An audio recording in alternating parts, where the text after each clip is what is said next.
Ladies and gentlemen, give it up for Jeremy Holley! Uh-oh, visual aid.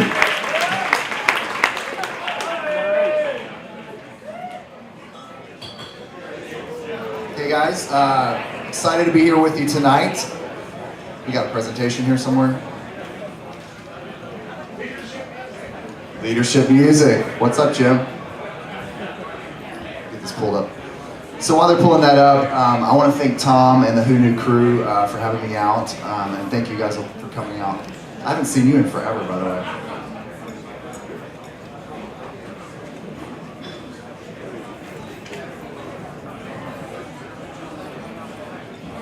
Perfect. So I'm just going to go ahead and jump right in because I have about 10 minutes to tell my life story. 35,000. Believe it or not, this is the amount of decisions a typical American makes in one day. And this is like both big and small decisions. It's like trivial decisions, but it's a really big problem. And a recent example of that for me was when my wife and I are about to go on this camping trip, and she's like huge into games. So we went over to Amazon and we were going to buy Monopoly like any good capitalist would do. Wanted like the travel size Monopoly, and there were over 2,700 examples or choices of Monopoly on Amazon alone.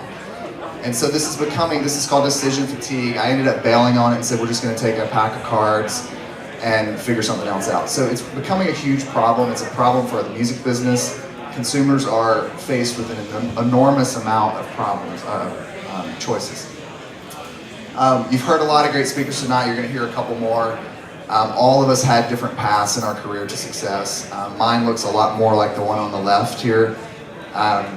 And I'm going to talk a little bit about some of the decisions I've made throughout my career, and hopefully it can contribute to you guys.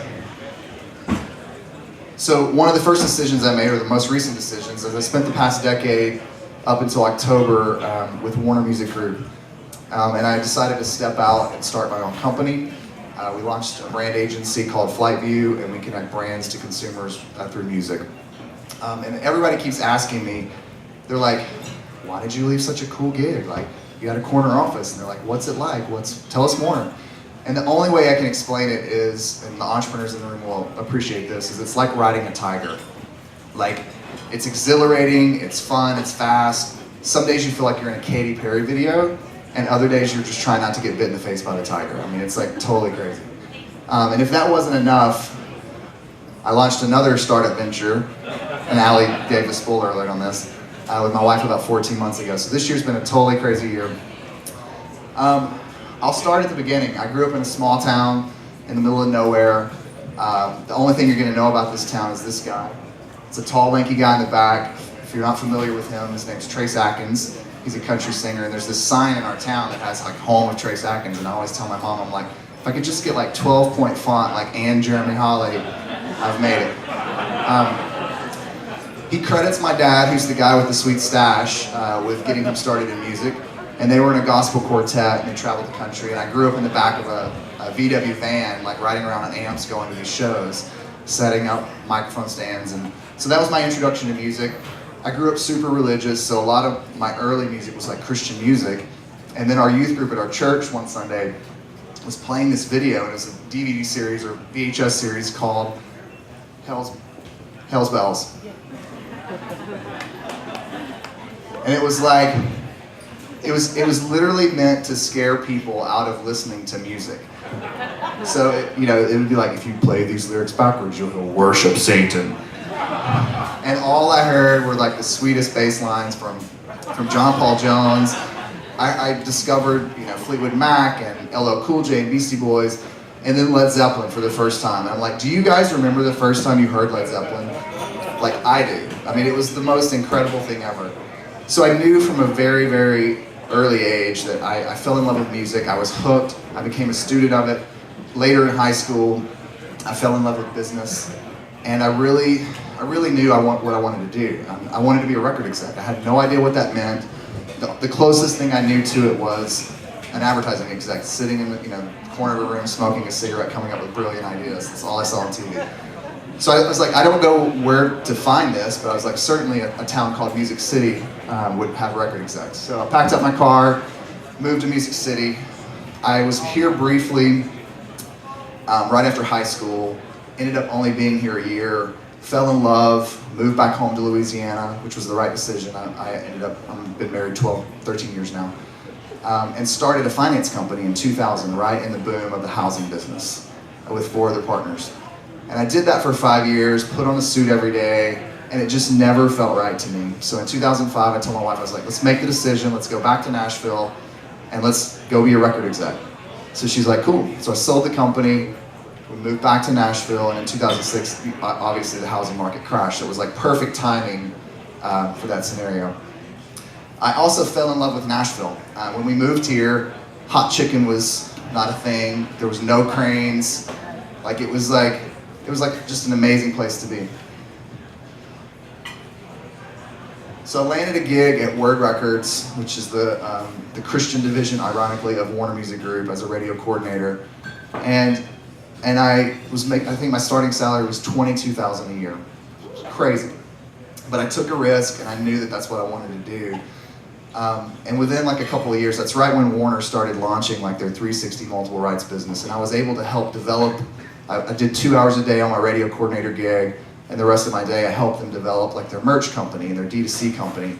And a guy by the name of John Esposito, which probably a lot of you know, he's a huge mentor of mine and a great leader in this town, called me up and said, hey, I want you to come run this for the whole division here in Nashville. So I ended up running creative and digital for Warner until October, and got to be a part of Blake Shelton's meteoric rise. I've got to develop amazing artists like Hunter Hayes and Brett Eldridge, and I can name tons and tons of stories from that. And I got to meet legendary leaders like Jack Holtzman in our business, and it was just super inspiring and a great time. And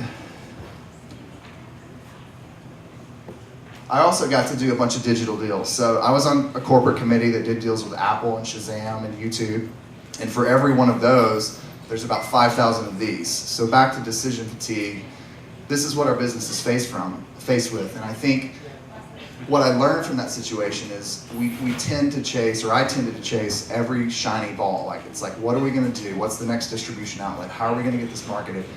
And I think you can lose sight of the story. The music business is about the story, and it's about the amplification of that story. So you can try to organize it.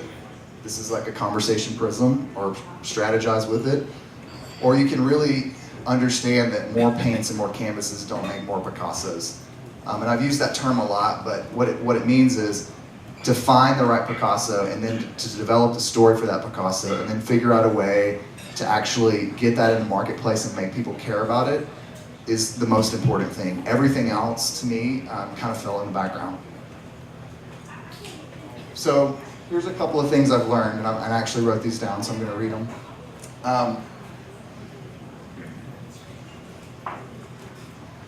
So consumers are exhausted with choice.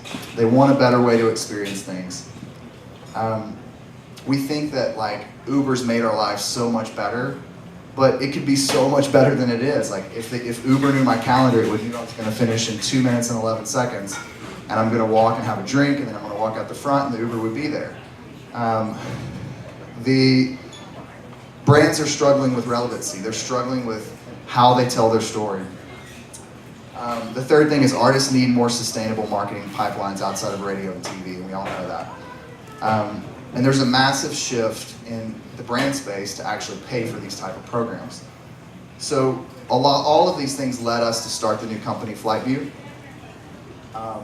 And we connect brands to consumers. We help build sustainable, repeatable marketing platforms because we believe long-term that's what's going to impact the business, not just doing one-off sponsorship deals that ultimately frustrate brands. 1 minute and 23 seconds. So in 7 months, we've done some really cool stuff. These slides are a little jacked up, but we just recently we combined Sam Hunt with Snoop Dogg and G-Eazy at Stagecoach for the Bud Light moment. We built this massive content creator studio at the ACMs where we built out unique production pods with influencers hosting those pods, and routed about 45 artists through to create content. We've partnered with tons of media partners. We launched a campaign with Macy's at all the major festivals. We've brokered deals for Snap Fitness. We've also done a deal with Thomas Rhett and Budweiser. We've been working on transitioning and transforming Cracker Barrel's music program, and a lot of other stuff. So I just wanted to show you a few of those things. I think overall, I took a few notes on things personally that I wanted to share with you guys throughout my career. I think where we're going is more towards anticipatory design. And what I mean by that is the last 10 years of the internet have been really disruptive. And they've meant to make our careers easier, but it's only made it more complicated because we're consumed with choice. I think in the future there's going to be things that just make things easier. So there's this example of the New Jersey agency that bought this coffee shop. You leave your house in the morning, the coffee shops get notified that you're leaving your house. You're going to be there at 9:10 a.m. You want your Tuesday cappuccino. You want it at this temperature. You walk in, you grab it off the counter, you walk out with it, an RFID tag, scans the thing, bills your account, and notifies the baristas on their phone, on their watches, that you've left the place. I think our lives are going to become more and more like that, and I think that's what technology is going to shift. I have 17 seconds. So I'll take a question.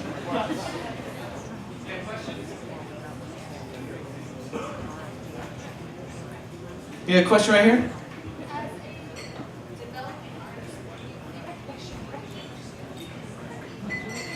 Here's the question. As a developing artist, what do we do to look more like this? More like what?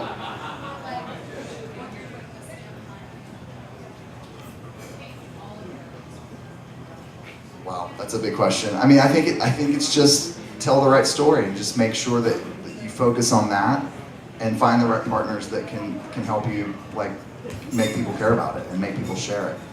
I mean, there's not an easy answer for that. So. The shooting straight over here. Jeremy Holley, ladies and gentlemen. Jeremy, I saw that Hell's Bells DVD, or it was a VHS. My dad was a preacher. It scared me to death. I saw it when I was 5 years old. I was way too young. But let us both do right here, right now. Thanks, buddy.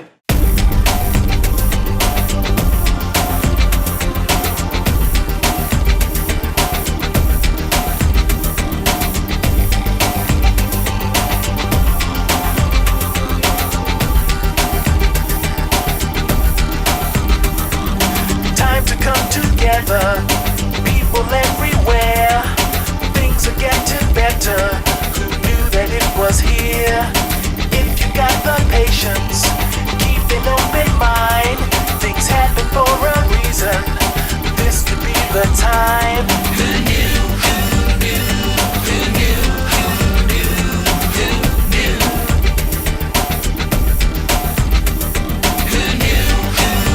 Who knew?